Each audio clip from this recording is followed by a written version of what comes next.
Hey everyone, it's me, BDB. I'm back in the recording studio. Like I said, get used to seeing this car for at least the,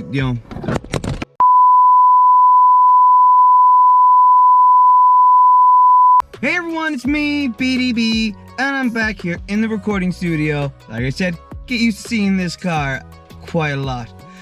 But I'm here to talk to you about the recent episode of Platinum End, episode 5. So we're back in the baseball stadium, of course. Metro still has his white arrow pointed, girl, angel, both screaming for help. The Nasse comes in over and just shouts out, "Don't get up, don't help. You'll just out yourself as a god candidate." Which is true, but more like Mirai possibly would have tried to have went down there and helped. But I think Nasse definitely just pushed it down, especially with Sake agreeing with Nasse as well. Nasse says to Metro that no other god candidate is going to come down to you now. And he goes, well, I guess the girl has served her purpose, and kills her. Shocker. Not really. To be fair, when I was reading it in the manga, I was like, oh, okay, fair enough. You think I wouldn't be shocked since I read Promised Neverland, but I guess that was a bit different because that was a whole thing based around children being cows, pigs, the food for the demons. So I didn't think I'd see it in this. Really adds that you really want Metro to get his ass kicked. Die. Nasse talks to Metro. Achi swoops down and talks to him. Says she doesn't really care about any other god candidate or any other human dying, but it could please her if he did die. But she goes, of course, that means your candidate would be closer to becoming god. And she goes, no, I don't care about that. I just want to make my god candidate happy. And she's right into his face in the reflection of the helmet. Oh, I love it. And she goes, and you're in the way of that. Oh. Yeah, I just think that was a really beautiful scene. Brilliant. Nasse then goes back up and shouts out, just out to the crowd, to go home, blend in, act normal, not towards Sake or Mirai or anything. It was just randomly, so he wouldn't know, or Metro wouldn't know who she was talking to, of course. So we see them walking out of the stadium, blending in with the crowd. Now, they didn't put this part in. That's fine. Doesn't add or take away anything, I don't really think. I preferred if they had have, I guess. I liked it in the manga. So in the manga, we see Nasse shoot on home, and she's in the Saki's house, and Rebel says, you did right in telling them not to do anything, just, stay there. And we see as well that the TV's on, and they're replaying exactly what Metropoliman done at the baseball stadium. Rebel then turns to Nasse and says, we gotta find a way to get Mirai to kill Metropoliman. And Nasse goes like this and says, don't you dare say that to him when he gets back. I'm like, oh, the cute little angel's gotten all intense. Damn.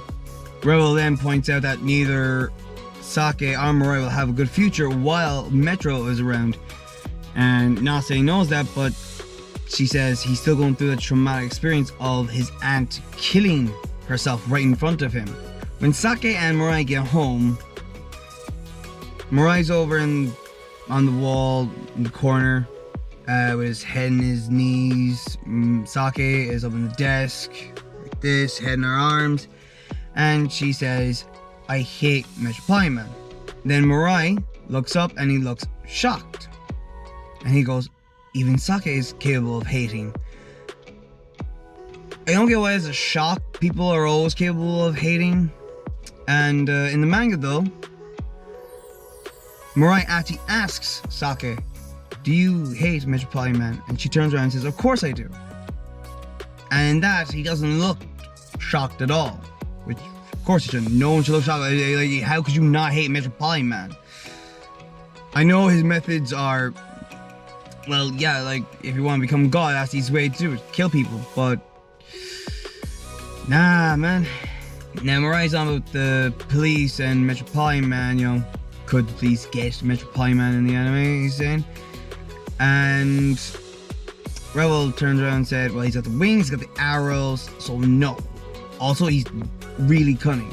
But in the manga, Mirai says, you know, even if they hit him with a red arrow, it'll only last 33 days, and even if he is, you know, locked up, he would just go away and do it again. They would need to find somewhere where he wouldn't be able to escape and wouldn't have any human contact. And I just thought strange they didn't show that, and would have been, yo, that panel there would have been quite cool animated. I think again it doesn't take away from it at all. I think the way they did in the anime, just a lot easier done. Mirai then says, we have to kill him. But I can't do it. Like, the guy is totally the opposite to Light. I don't mean as in like from Death Note. I mean Light Yagami, who had no problem taking down the bad guys, just killing them. So that's what I loved about Light. He had no problem doing what he had to kill these bad people. Now I know he became twisted and everything, but like he went to one end of the spectrum extreme. Now Mirai is on the other spectrum extreme of cowardness and weak and oh crap, man. You got power, kill Metropoliman, man. There you go, done. That'll be anime manga over, wouldn't be much, would it? We have a flashback to Mirai's childhood with his family. They're in a park, he's sitting there with his dad, talking away. It's all about happiness. And Mirai's dad turns around to him. Mirai, what's the worst thing you think a human can do? The obvious answer would be, you know, murdering or something, you know, killing. And that's what Mirai says. The dad laughs, and he wasn't all about that. He was all about what's something that you can do, but you know, shouldn't do. There's no law against this kind of thing. And Mirai didn't know, and his dad says it's hating someone. Which I don't think that's even possible. If someone does something so atrocious, so bad to you, you're gonna hate them.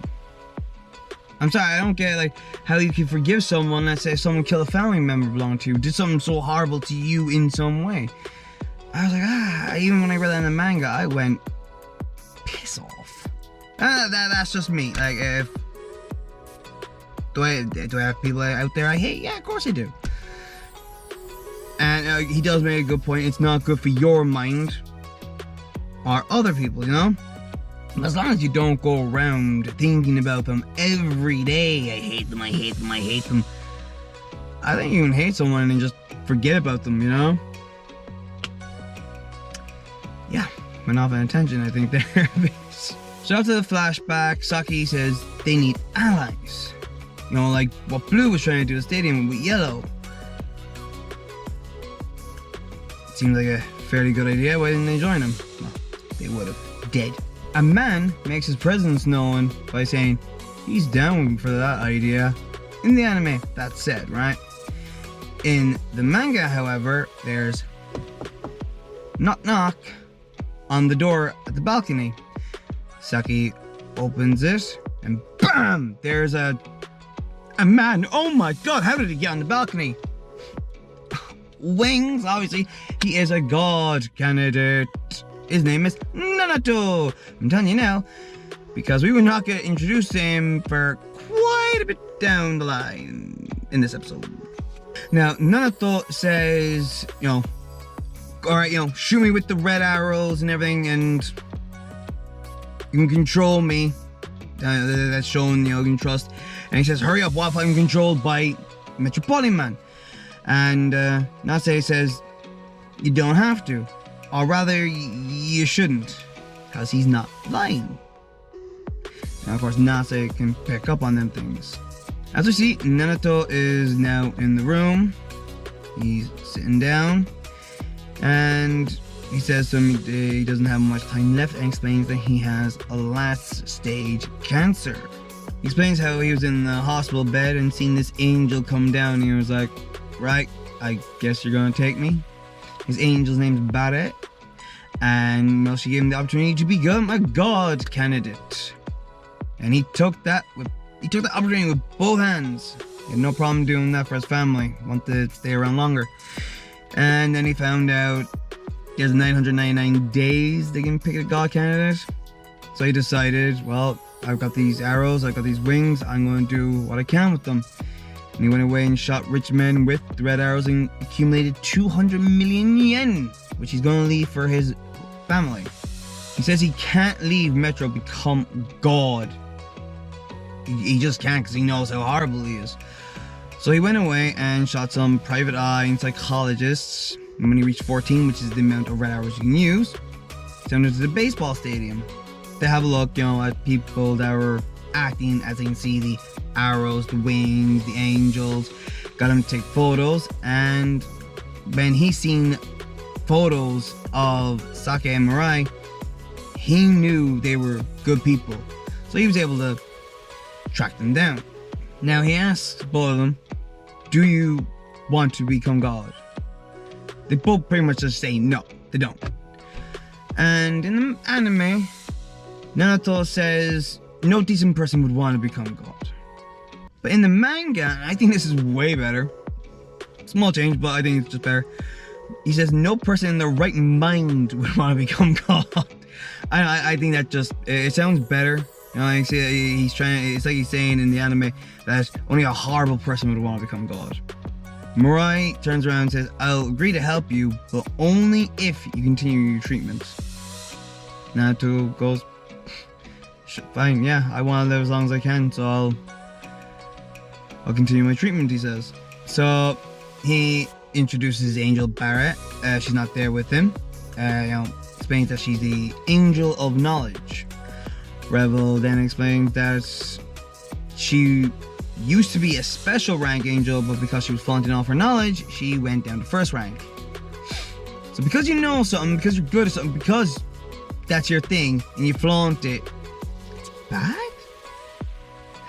Like hell, she should have stayed special rank. She has all the knowledge of the world, and because she flaunts it off, because she's smarter, like, boo, she should be special rank. And then Nasse says about Metro's angel is probably Meze, because he said she is sexier. Have you seen her? She's not. Like Barret, like the way they animated Barret. Oh, she is fine. But yeah, Meze is known as the Angel of Greed, who somehow shot up from unranked to special rank. And no one knows how. I'm hoping we find that out. I'm hoping I'll find that out down the road. Some little backhandling going on up in heaven. At this point, they still don't know his name, and that's the point where he actually introduces himself. He explains he designs clothes, he takes out a sketchbook and shows them costumes. They go, what's this for? Well, just to hide our identity. These are the costumes he's designed. In the manga, they're pretty friggin' sweet. Can't wait to see him animated, I'll tell you that much. So then we see Metro in school. Name? Kanade.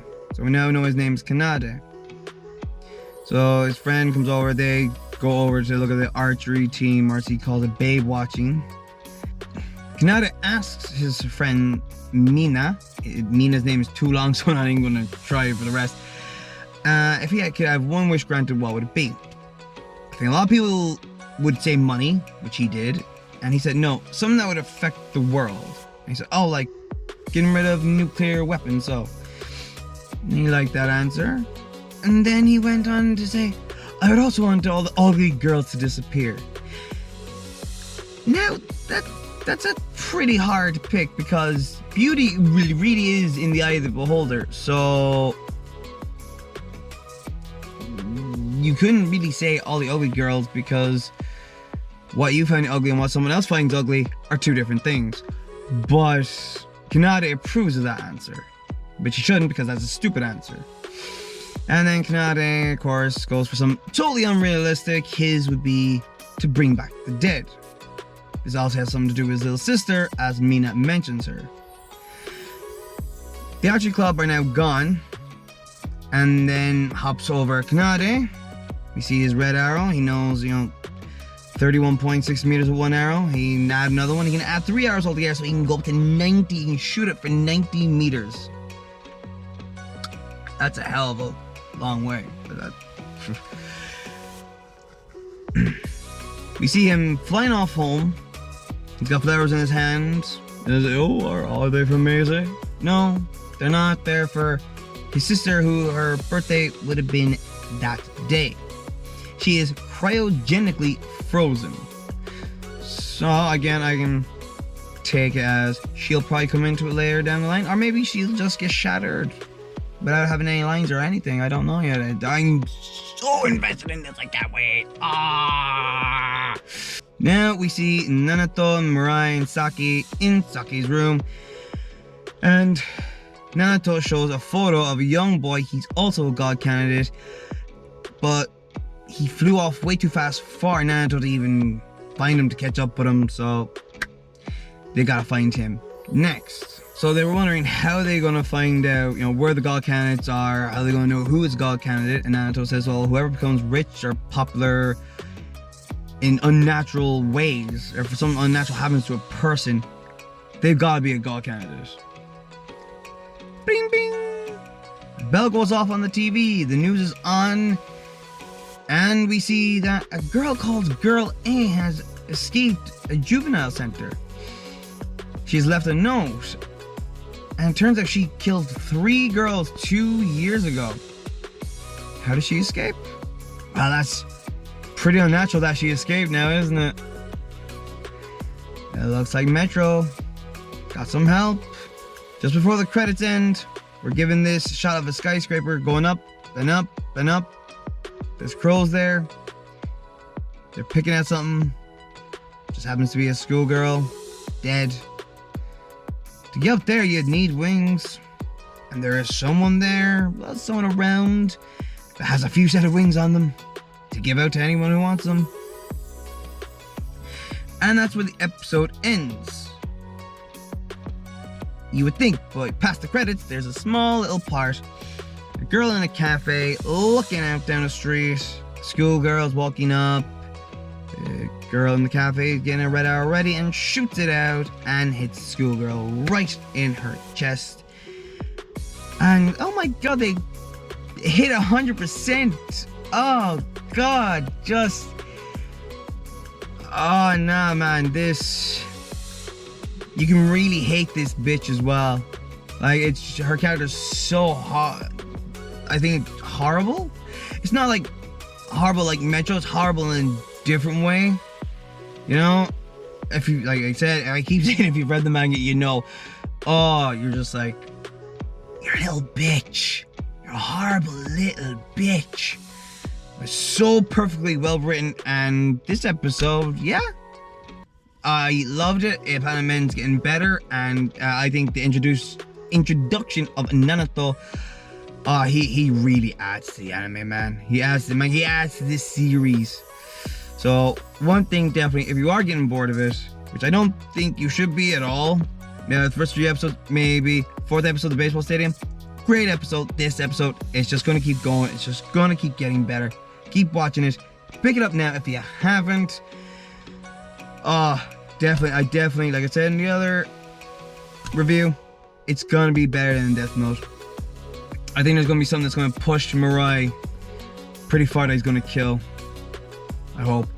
We'll see though, it'll be definitely interesting.